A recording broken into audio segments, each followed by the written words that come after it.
Welcome students class 10th के। आज हमने आपके लिए शानदार ये टारगेट 100 आउट ऑफ 100 का ये वीडियो प्रिपेयर किया है। जी हाँ, इसमें हर स्टूडेंट को थोड़ा सा भी पढ़ लेगा तो 74 मार्क्स मिलने की पूरे चांसेज हैं।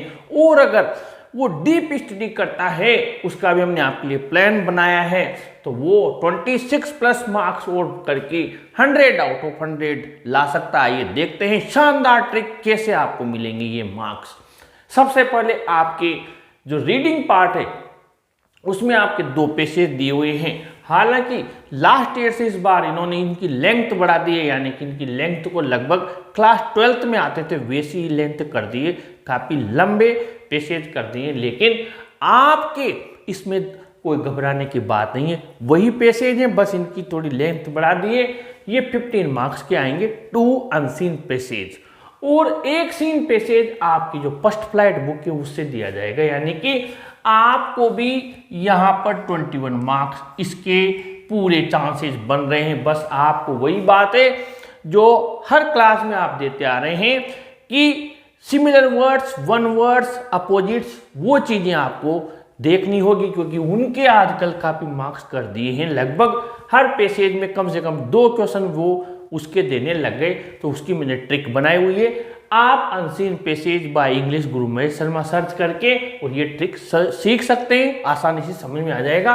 और ये सीन पेसेज है, ये 6 मार्क्स का है, यानी 21 मार्क्स, यानी पासिंग लाइन तो हम यहाँ पर क्रॉस कर रहे हैं। अब हम आगे बढ़ते हैं राइटिंग पार्ट में।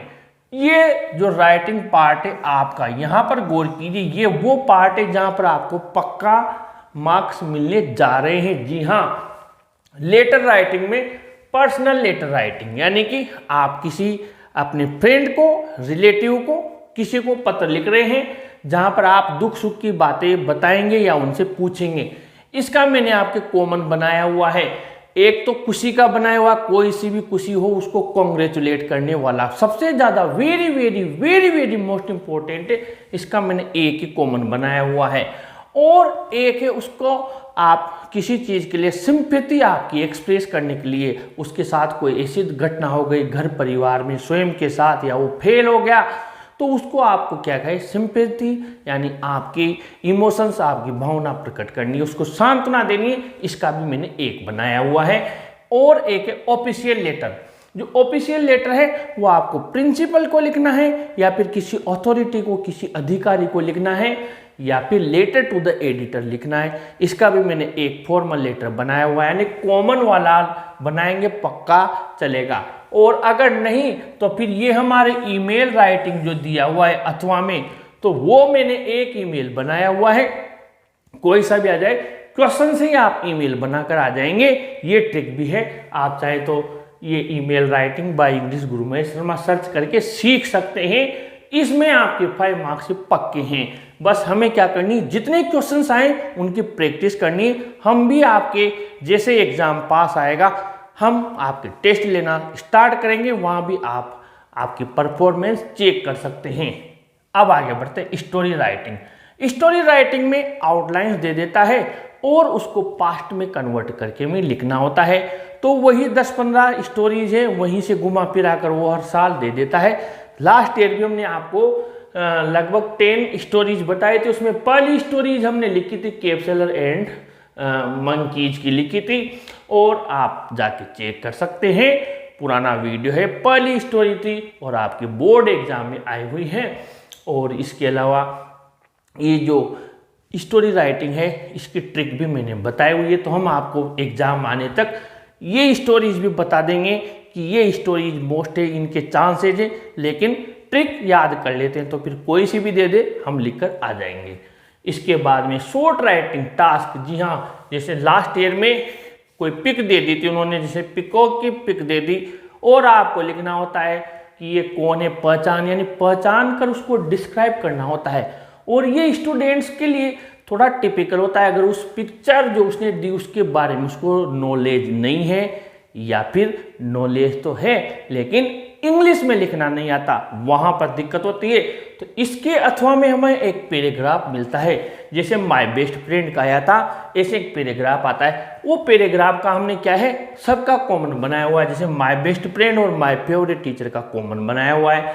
ऐसे ही जो आपके स्वास्थ्य से रिलेटेड है, हेल्थ से रिलेटेड, हेल्थ इज वेल्थ है, या फिर योगा के बेनिफिट्स है, या फिर वॉकिंग के बेनिफिट से, घूमने जाने के, सबके 10 का एक ऐसे करके, और एक तो 41 का एक बनाया हुआ है।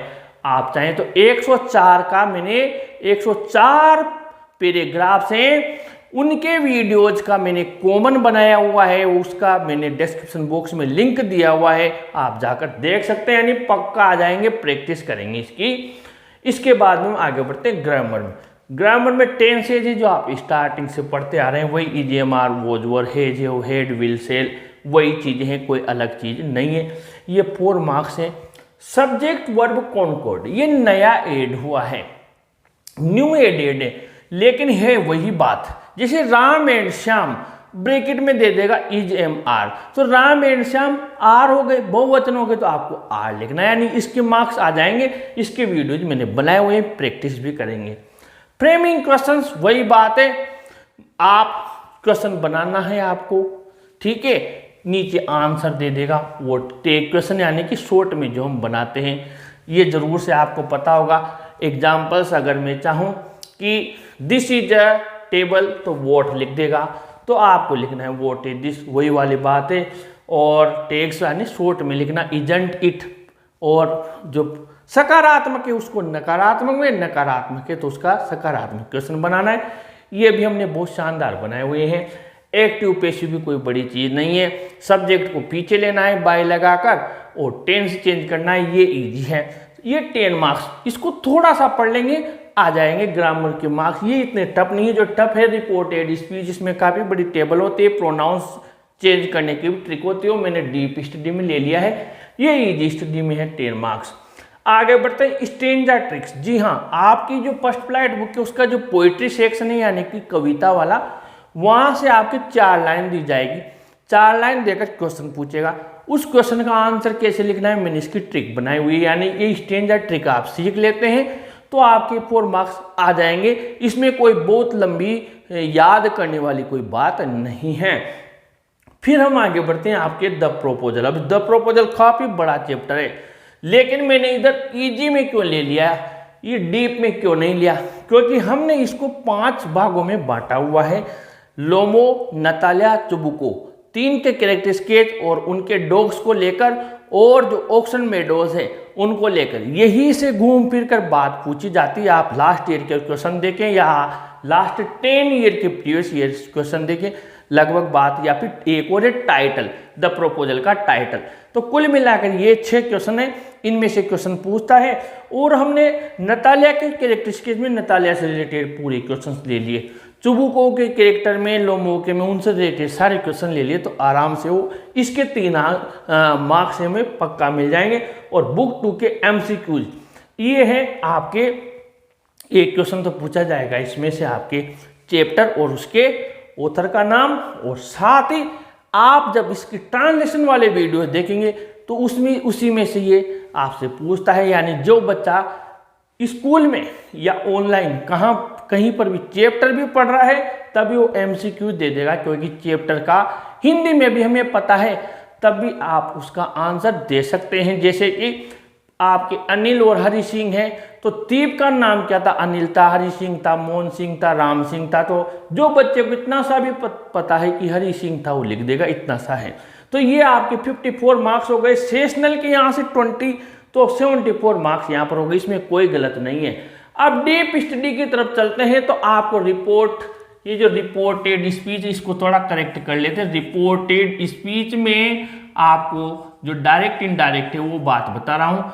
अगर आप इसको थोड़ा डीपली पढ़ लेते हैं, इसमें थोड़े रूल्स हैं, टेबल्स हैं, कैसे टेंस चेंज होता है और प्रोनाउंस चेंज होते हैं, इसके वीडियोज बनाए हुए हैं। अगर थोड़ा मेहनत करोगे तो ये 2 मार्क्स आ जाएंगे। बुक 1 के जो क्वेश्चन है वो भी मैंने डीप स्टडी में लिए हुए हैं, क्योंकि इसमें लेंथ 80 to 100 वर्ड्स के बीच में हमें आंसर लिखना होता है, तो थोड़ी मेहनत करनी होगी। और बुक 1 की जो पोएट्री के क्वेश्चन है वो भी 4 मार्क्स के हैं, वो भी डीप स्टडी में है। क्योंकि पोएट्री को हमें पढ़ना होगा। हालांकि मैंने इसके कॉमन और मोस्ट इंपॉर्टेंट क्वेश्चंस के वीडियोस बनाए हुए हैं।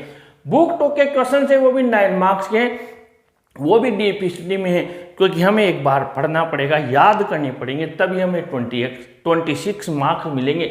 अगर आप थोड़ी मेहनत कर लेते हो, उनको याद कर लेते हो, तो ये 26 इसमें आपके प्लस हो जाएंगे, तो आपके 100 आउट ऑफ 100 मार्क्स होने जा रहे हैं। अब देखते हैं करना क्या है हमें। रिपोर्टेड स्पीच है, इसमें आपको क्या करना है, ध्यान दीजिए, चेंज ऑफ टेंस और प्रोनाउंस ये याद कर लीजिए, ये मेन है, तो आपको ये आ जाएगा। फिर बुक 1 और बुक 2 के जो PYQs आ रहे हैं कंटिन्यू, प्रीवियस ईयर्स क्वेश्चन, जो पुराने पेपर से जो क्वेश्चन हम बनाकर आप लोगों तक ला रहे हैं, प्लीज उन्हें जरूर देखिए। उनमें से कई सारे क्वेश्चन हमें बोर्ड में मिलते हैं। दूसरा, हमें अंदाजा भी होता है कि इस टाइप के बोर्ड में क्वेश्चंस आते हैं, तो इसके वीडियोज मिस ना करें, जरूर देखें। और साथ ही मोस्ट क्वेश्चंस के वीडियोज आते हैं, वो भी जरूर देखें। ये बहुत हेल्पफुल होते हैं, बहुत लाभकारी होते हैं उन बच्चों के लिए जिन्हें इतना आइडिया नहीं है। वर्ड टू वर्ड ट्रांसलेशन वाले वीडियोज देखिए, क्योंकि उससे हमें एक लाभ होगा। एक लाभ ये होगा कि एक तो ये MCQs वाले जो क्वेश्चन है, अगर हमें स्टोरी ध्यान है तो कहीं से भी पूछे, इसमें इंग्लिश में कुछ लिखना नहीं है, टिक लगाना है ABCD, तो ये मार्क्स हमें मिल जाते हैं। टेस्ट जितना दे सको, क्योंकि ग्रामर में आप जितने टेस्ट देंगे, जितनी प्रैक्टिस करेंगे, पैसेज में ओवर कॉन्फिडेंट ना हो कि ये तो आ जाते हैं, लाइन मिला लेते हैं, वहीं गलती होती है। क्योंकि कभी कभी क्या होता है, आंसर उस लाइन से न होकर आगे पीछे से होता है, और बस हम वर्ड मैच करके लिख के आ जाते हैं। मैं जब कॉपी जांचता हूँ बोर्ड की, तो मैं ये महसूस करता हूँ कई सारे स्टूडेंट्स पैसेज के भरोसे होते हैं, और पैसेज भी उनके सही नहीं हो पाते, फेल हो जाते हैं। इसलिए इनकी जितनी प्रैक्टिस कर सको उतनी प्रैक्टिस आप लोग कीजिए। ग्रामर और पैसेज के बारे में मैंने बताया, टेस्ट और प्रैक्टिस, और फिर कंटिन्यू एग्जाम तक आपके साथ बने हुए हैं। जो भी आपकी क्वेरीज हो, जो भी आपको पूछना हो, कमेंट बॉक्स में लिखिए। अपने फ्रेंड्स को भी वीडियो शेयर कीजिए, जरूर लाइक कीजिए, और अपने चैनल को भी जरूर सब्सक्राइब कीजिए स्टूडेंट्स। Thank you.